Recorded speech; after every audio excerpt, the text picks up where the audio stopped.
27 अगस्त 1967 30 sky divers पहुंचते हैं ऑर्टनर airport जो कि है यूएसए की स्टेट ओहायो में, और इनमें से 16 स्काई डाइवर्स जिनका तजर्बा भी सालों का था, उनकी जिंदगी का वो दर्दनाक और आखिरी दिन होने वाला था, वो भी एक छोटी सी गलती की वजह से। ऐसी गलती जो इतनी मामूली थी कि दुनिया हैरान थी ये गलती आखिर हो कैसे सकती है। असल में उनको वर्ल्ड वॉर 2 में यूज होने वाले B-25 बॉम्बर प्लेन से फ्री स्काई डाइव की ऑफर दी गई थी, और ये ऑफर एक प्राइवेट कंपनी ने की थी जो ऑलरेडी इस प्लेन को मॉडिफाई कर चुके थे। एक एक करके जब डाइवर्स प्लेन में बैठने लगे तो ओवरवेट की वजह से सिर्फ 20 डाइवर्स को, जो सबसे ज्यादा स्किल्ड थे, उनको ही बिठाया गया, और बाकी के 10 डाइवर्स जो प्लेन पर नहीं जा सके उनको फिलहाल तो बहुत अफसोस हुआ, लेकिन उनको क्या ही पता था कि ये फैसला उनकी जान बचाने वाला है। चलिए जानते हैं कि कैसे 18 स्काई डाइवर्स जिन्होंने प्लेन से इस खुशी में जंप किया कि वो लकी डाइवर्स हैं जो B-25 जैसे हिस्टोरिक प्लेन से जंप कर रहे हैं, लेकिन जो उनको किस्मत लग रहा था वही उनकी बदकिस्मती कैसे बन गई, और एक्साइटमेंट से भरे हुए चेहरे खौफ से कैसे भर गए, और जैसे जैसे वो नीचे जाते गए वैसे वैसे जिंदा रहने के चांसेस भी कम होते जा रहे थे। 27 अगस्त वाले दिन मौसम की खराबी की वजह से प्लान में थोड़ा डिले हो जाता है, लेकिन कुछ ही देर बाद दोपहर के 3 बजे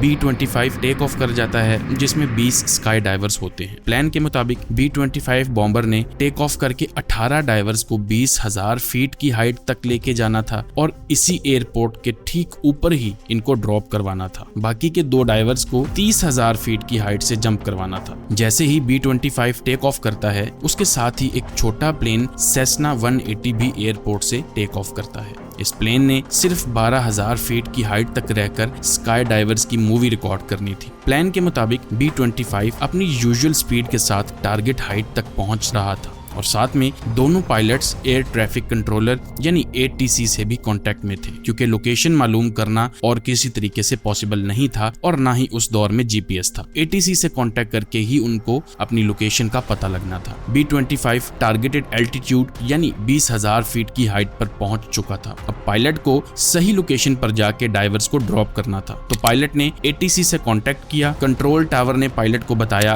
कि वो ऑर्टनर एयरपोर्ट से बस 9 किलोमीटर ही दूर है। ठीक 1 मिनट बाद सेस्ना के पायलट ने अपनी लोकेशन का पता किया तो वो B-25 बॉम्बर से 9 किलोमीटर दूर था, और टारगेट पॉइंट से 18 किलोमीटर दूर था।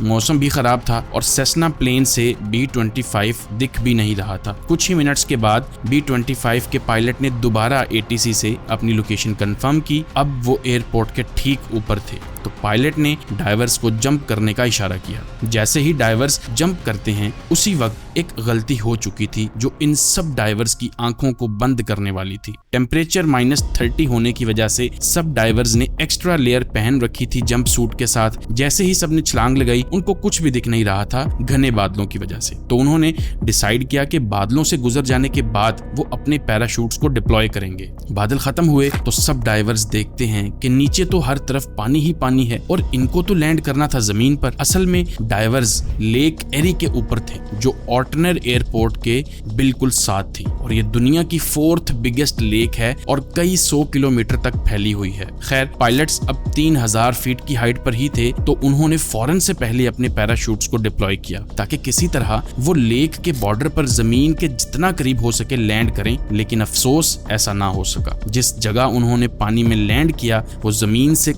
कम भी 10 किलोमीटर दूर थी। उनका ख्याल था कि वो पानी में लैंड करने के बाद फौरन अपनी हार्नेस से निकलेंगे और तैरते हुए मदद का इंतजार करेंगे। बदकिस्मती से गर्म कपड़ों की जो लेयर उन्होंने पहन रखी थी उसका वजन ही इतना ज्यादा था कि वो तैर तक न सके। सिर्फ 2 डाइवर्स ने पानी में गिरने से पहले ही अपने जूते और फालतू चीजें उतार ली, जिससे वो तैरते रहे जब तक उन्हें रेस्क्यू नहीं कर लिया गया। बाकी के 16 डाइवर्स की तो बॉडीज रिकवर करने में ही कई दिन लग गए। इस हादसे ने पूरी दुनिया को हिला दिया, और फिर शुरू हुई इन्वेस्टिगेशन कि आखिर किसकी गलती की वजह से इतने लोगों को अपनी जान से हाथ धोना पड़ा।